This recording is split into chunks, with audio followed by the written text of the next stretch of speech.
along with us on our Good Day adventure to the land known as the coal regions of Pennsylvania, anthracite mining country.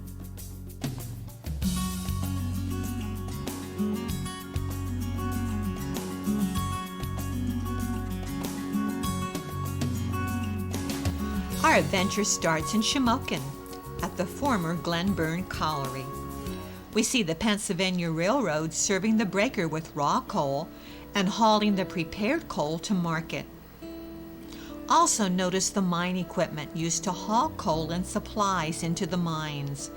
This has all been removed in the 1990s. Locust Summit was the central breaker for the Reading Coal Company. A model of this breaker is at Roadside America. The old St. Nicholas breaker was built in 1930 by the Philadelphia and Reading Coal and Iron Company. This was one of the largest breakers in the world and operated until 1964. The railroad yard served the breaker where cars were assembled for market. There was constant activity during the anthracite boom. Crews for the switching came from Gordon. Coal was shipped to Philadelphia and also north to Williamsport. In Shamokin, we once saw a loaded anthracite coal train to Williamsport with 156 hopper cars. There were many branches serving the mines of this area. Few are in use today. The area also had passenger train service on the Reading, the Lehigh Valley, and the Pennsylvania. The coal companies built towns for the miners. This one was located near Mahanoy City. The houses were all similar. Today, these towns and communities still exist, but the homes have been modernized, but you can still spot the similarities to the homes. When the coal companies closed, many other industries closed also, as people moved on to other localities. The communities declined during this transition period, but the people of the area remained, and today the towns are making a comeback with other industries.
Centralia was incorporated in 1862. An underground fire began eating away at the land in 1962. The state bought the property of the town as the fire threatened the town. Today, about 40 people still live in Centralia.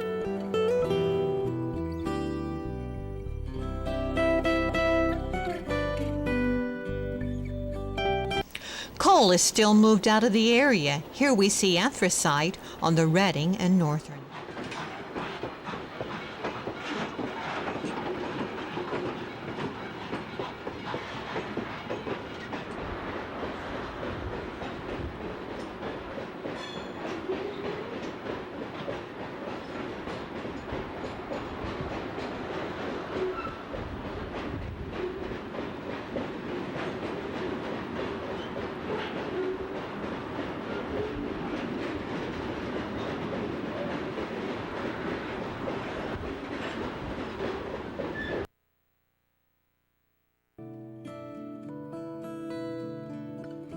The Museum of Anthracite Mining, located in Ashland, gives you a view inside a mine and the different types of mines, and also the breaker where the coal is prepared.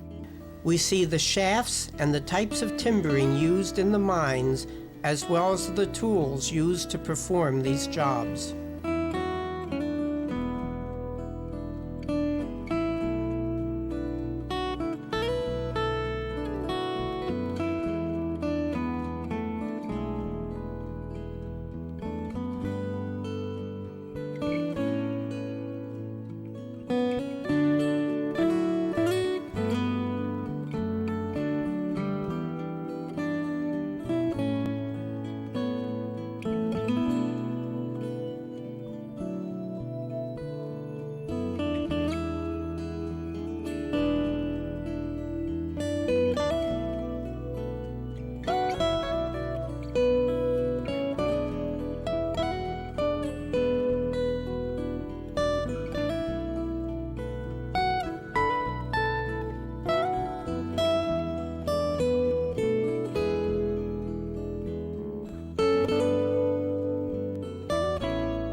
We see how coal is mined and the blasting equipment used. Mules were used to pull the small coal cars as well as electric motors.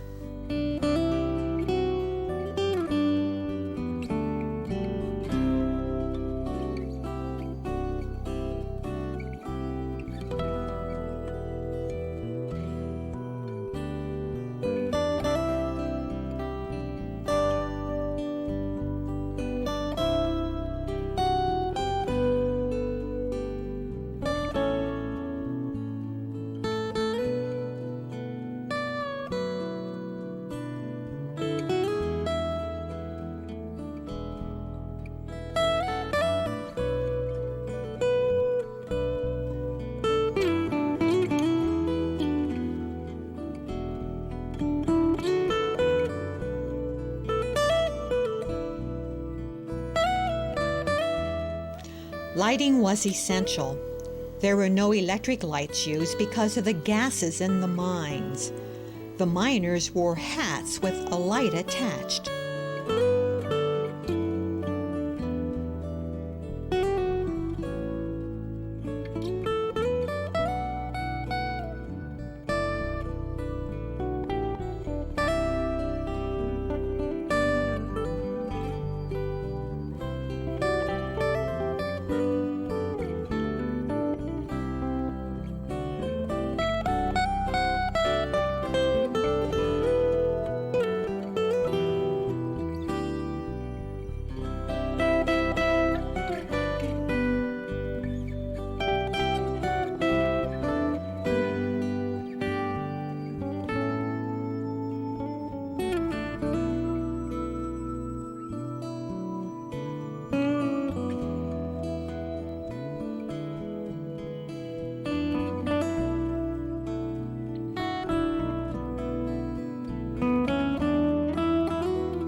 Use this description with its numbering system to identify the structures on the following diagram of a typical breaker with the surrounding buildings and the railroad tracks.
Anthracite coal is found in the northeastern part of Pennsylvania, from Shamokin east to Lansford and Minersville, north to the Scranton area.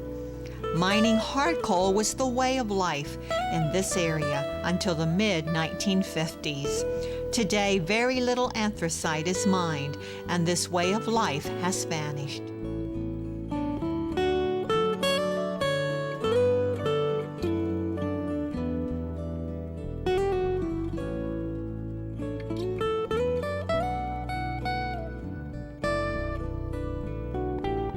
Come along as we take our adventure into this once working mine until the early 1930s. Then we will take a look at the steam Loki that runs along the mountain above Ashland. Looking across the valley, we see Centralia.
Okay, folks, you people in these last two slides right here aren't going to be able to see what I'm going to point out right now.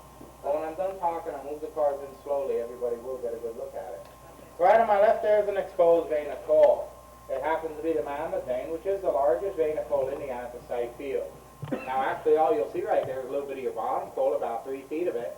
In thickness, it goes from that rock right there, which we call the bottom rock, all the way down to that first set of timber, which makes it a thickness of 48 feet right here.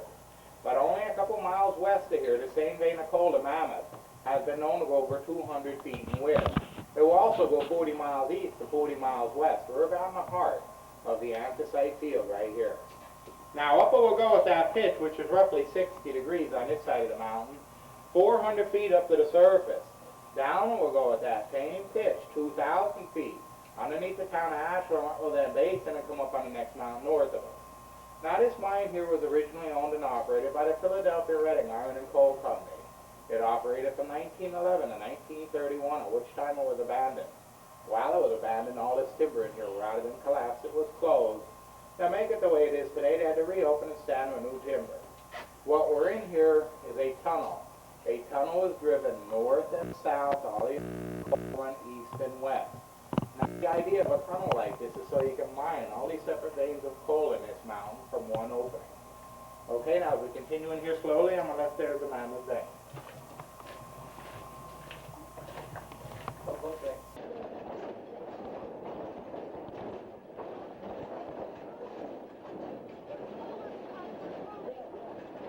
We are standing in a gangway. The 7 foot is the name of the vein of coal that this gangway follows. Now, a gangway is a haulage way. Anything that comes into a mine must come in through a gangway. Therefore, when you open it, mine it or drive it, as we call it, you drive it big enough to accommodate mules, mine cars, mine motors, what have you. Now, looking up this manway here 30 feet, you'll drive an airway parallel to your gangway. Drive that smaller. The name of that airway is the monkey heading. The reason for it is to circulate the air in this mine. Now, I'm not going to spend very much time right here because I have a couple drawings in a different gangway. I'll be able to better explain this to you. I just want you to remember a couple of these things. You're now standing in a gangway. Right above your heads here is the top rock. To my right is the bottom rock. The vein of coal is in between the two. Up the pitch there, 30 feet, your first heading, your monkey heading. From there on up, it's called pitch mining.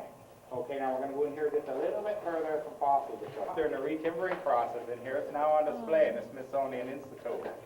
A little lower to the left, right over there, you'll see pieces of leaf ferns and what have you. Now, this is where you will find your fossils in your soft-top slate. And it takes approximately 8 foot of compressed vegetation to make 1 foot of anthracite. anthracite coal. Okay, now we're going to the end of this gang. And the 7 foot was the name of the vein of coal that this gangway followed. So by rights, you should have had 7 feet of coal right here. Well, what happened, they got in here, this part of the vein of coal pinched out. Now what I mean by a pinch is your bottom rock rolls up, your top rock rolls down. It pinches that vein of coal out. This mountain's been known for that. But you never know, you could go into the end of that gangway there, take a couple of 6-foot cuts out of it, and it could open up to its original width of 7 feet again, and then it'd be worth mining. Now how you'd advance a gangway like this, you go in here, you drill a series of holes, 6 foot in depth, maybe 15 to 20 holes. Load them holes with dynamite, string your wires back out the gangway and blast it loose. Then you come in and clean all that rock and debris up and advance another 6 feet by drilling and blasting. So it doesn't matter if you're driving a gangway like this or up the pitch cutting coal. Everything is done in 6-foot cuts at a time. Okay, now let me get out of here ahead of you again. We'll go for another walk. Okay, folks, right here we have a drawing of this line. Right out there, the entrance where we get on the cars, we were going through this tunnel, we were going due south. All these black lines on here represent a vein of coal. We passed them all on the way in. Wherever you seen timber along through there, that's where your vein of coal was. Where you didn't see timber, it was solid rock. Well, like here, you don't need it. Right here where we're standing now in the Buck Mountain vein, we're 1,400 feet in the side of this mountain. We are now 400 feet underneath the top of it. Okay, now we'll switch over to this part. Okay, on this board I'm going to explain to you how you mine coal.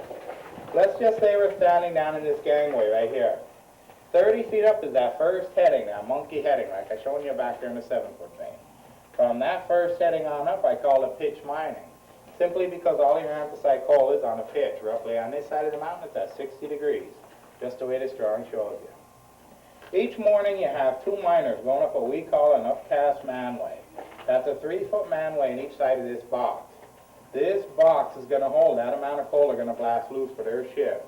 So when they start up this manway for work in the morning, they have to take all the material they need for that day. That's all your dynamite, exploders, wires, nails, lumber, everything they need to advance 6 more feet on this upcast, downcast manway. Now once they got up in there with all that stuff, you're on the downhill side of your shift. The drilling part's easy. You drill with air compressed jackhammers. Once you have all your holes drilled up in this solid face of coal 6 feet, you'll load them holes with dynamite, string your wires back down to the gangway. You'll fire that coal out from standing down here in this gangway. Then all that coal will drop down into that box. They build up 6 more feet. Once you have your coal driven all the way through to an upper gangway, you come down to what we call a battery. That's what these boards are right here. You'll open this battery up. All of that loose blasted coal will then come by gravity down to this chute. From this chute, it will be loaded into these 4-ton mine cars. That's where the mules would pick it up and take it to the outside. Now, this is what we call first stage mining. When you leave 30 feet of coal, you mine 30 feet. You leave 30 feet, you mine 30 feet. You leave what we call these pillars in to help support the mountain. You cannot support the mountain with timbers alone, so you have to let them pillars stand on the way in. Now, second stage mining, when you're at the end of your company line, you're going to be coming back through and taking them pillars out, or we call it robbing the pillars. By far, that's the most dangerous job in mining. Now, to take a pillar out, you'll start at the top. You'll start drilling long holes in a rivet at coal all the way down to your first heading. Then you'll load all them holes at once with dynamite. You take a pillar out all in one shot. So you're actually taking 300 feet by 30 feet of coal with one shot. But once you blast the pillar out, you have to load it quick, because sooner or later, you take enough of them pillars out, what will happen is your top rock will take weight and break. Now, there's 2 types of gases you have to be concerned about. The first gas I'll tell you about is methane. It comes from mining coal.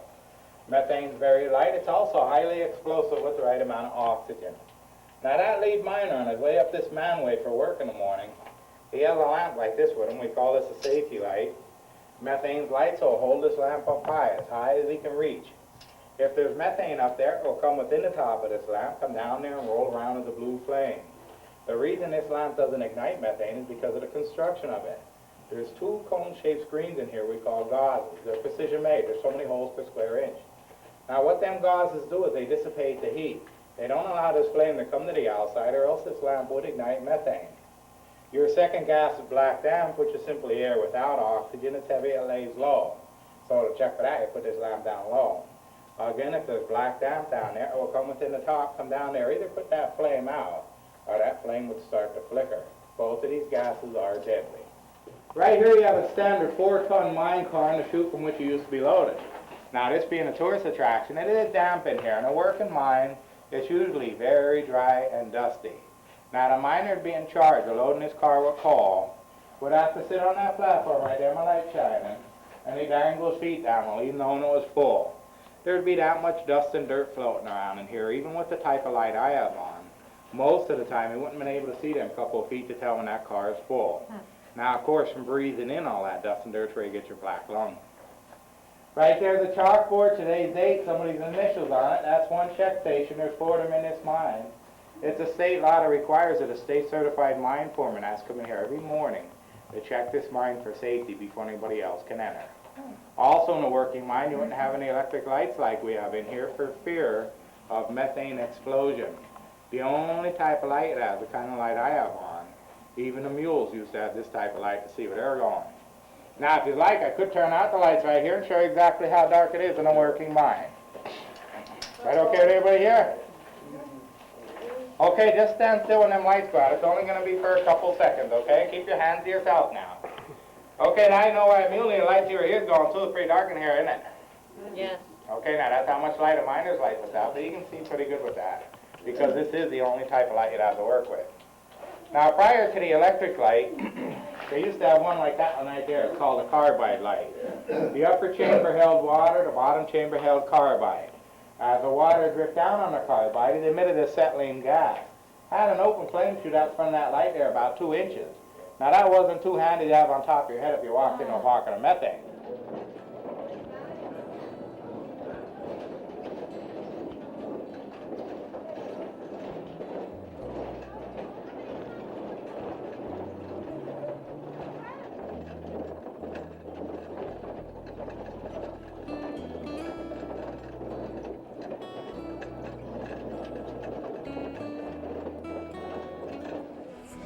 Curls really don't help out.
We have seen only part of the fascinating story of mining anthracite and the way of life for the miner and his family. There are several museums in the area on mining.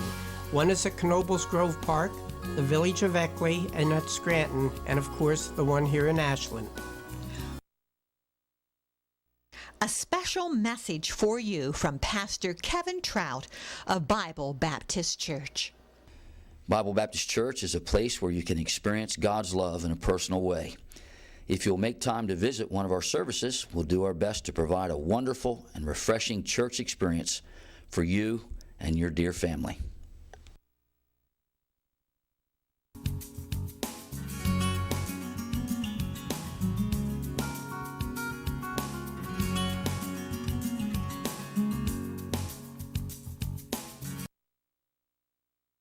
Welcome to Rails Around York.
Ryan, I'll watch this side if you want to go say something.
Flag roll, make it back now. You know what I mean? You're an engine, so don't work at it. You're making that thing work now.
Call 843-7722 with any comments or if you have any questions about this program. Thank you for watching Rails Around York. Good night.